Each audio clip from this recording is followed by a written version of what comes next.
Because we've been in talks with the Fundora, and we working on something right now with that, and I'm working on it with PBC them, and then as well as we've been in talks with the winner of Tszyu and Errol Spence, and they both verbally, all of them three guys have agreed to fight me.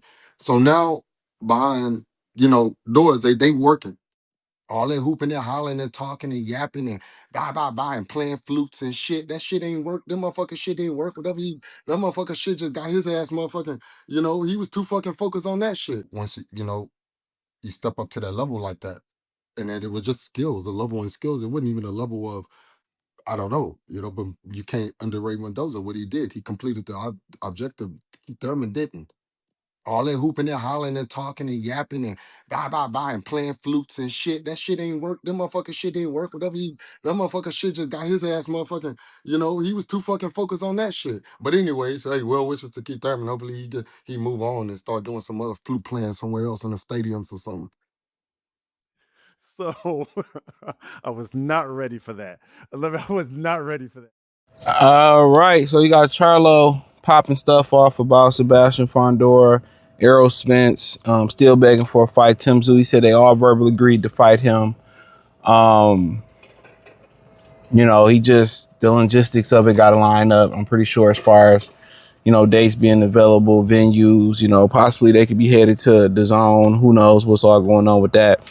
But the dude just sound desperate, sound thirsty.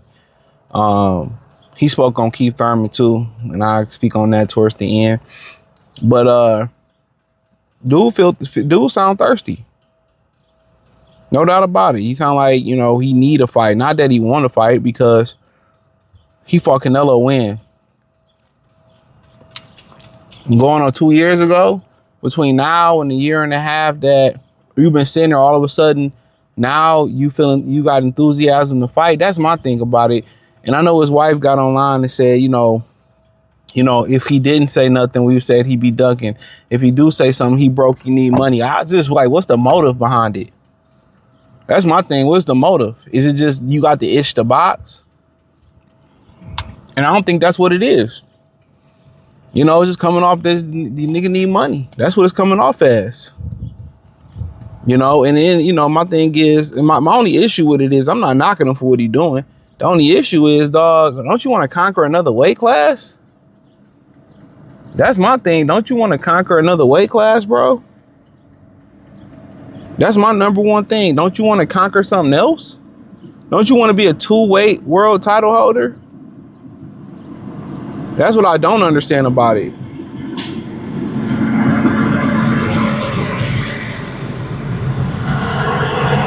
That's what I don't understand about it.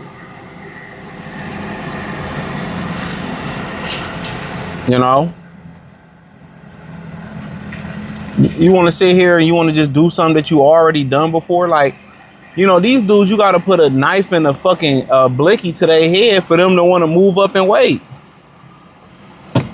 That's my only thing about, like, where is the word? Like, what happened to the ambition of the ambition from fighters? Even athletes today, they not even like, our men in America lack ambition. Real talk. We lack ambition, bro. We lack ambition. We lack that ambition. That's one thing I give to the women. These ain't no ambitious go-getting ass dudes no more. Like, you did what you did at 54. You was the king of it. Why don't you go to 160 and mix it up with guys at 160? What I admit, the Errol Spence is an attractive fight. Keith Thurman, if you want to do that way, that's an attractive fight. He still said he want to fight. Tszyu, if he beat Errol Spence, that's an attractive fight. He should just stay in the YMCA, since he don't have the ambitions of being a two-time or a 2-division world title holder, or trying to go be undisputed at 160. He should stay in the old man YMCA league with Errol, Tszyu, any of them old niggas. Keith Thurman, Austin Stroud still alive, still around. He should stay in the old nigga crew, bro. He shouldn't even be talking about Fundora. He shouldn't be talking about Boots. He shouldn't be talking about Virgil. They should just stay in the old nigga league, man. And that's my belief. They should just stay with the old dudes. Like he coming over, I want these fights, and they don't, and then he probably wondering why ain't the fans getting behind him? No, did he? You know, cause you alienated nigga. You and your brother was some disrespectful ass niggas, so niggas don't fuck with y'all. You know?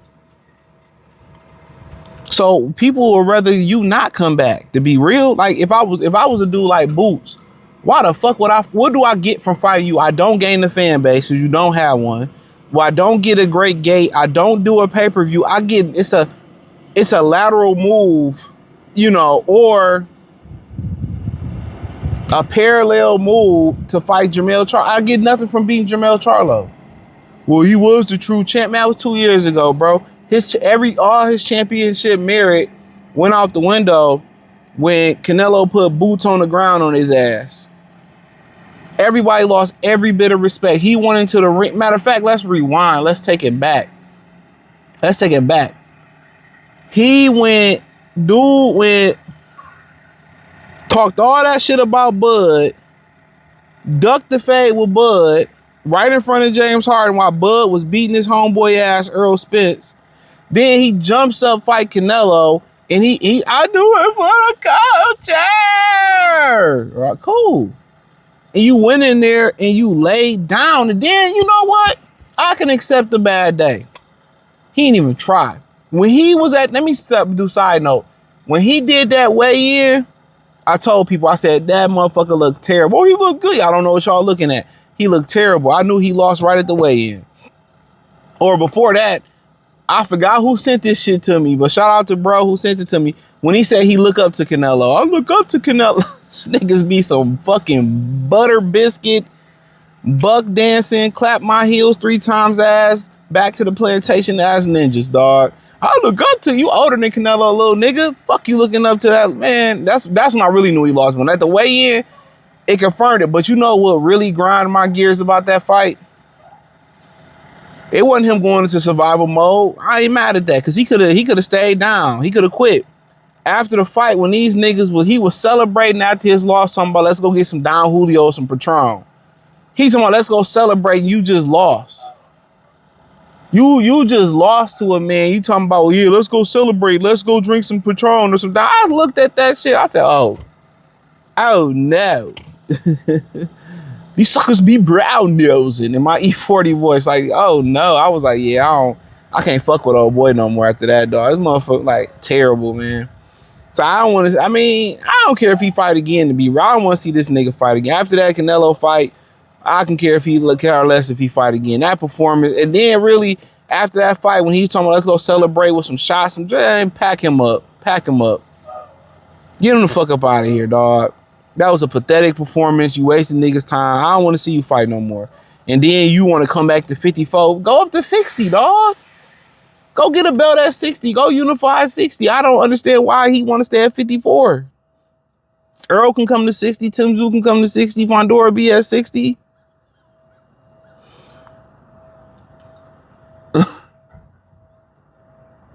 Shit is crazy, bro. You know, and then he talking about he fight Keith. Shit, Keith said he still want to fight. Talking about Keith ain't on that level and Keith ain't this and Keith ain't on that level and like he can't wait to explode on Keith. But what we will say, Keith went out on the shield. Keith didn't take a knee and do the moonwalk around the arena. Boom, boom, boom, boom.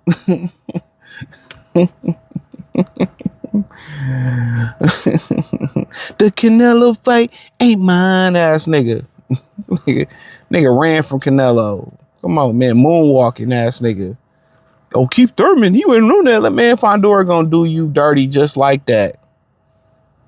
Fundora gonna get in there and do you dirty. This nigga ain't been in the ring in 2 years, and the last time we seen him, he looked musty, rusty, dusty, McBusty. Man, fuck out of here. Man, he shouldn't be speaking on no. I wish that nigga just retired. That after that last performance, bro, don't nobody ever want to see Jermell Charlo in the boxing ring again.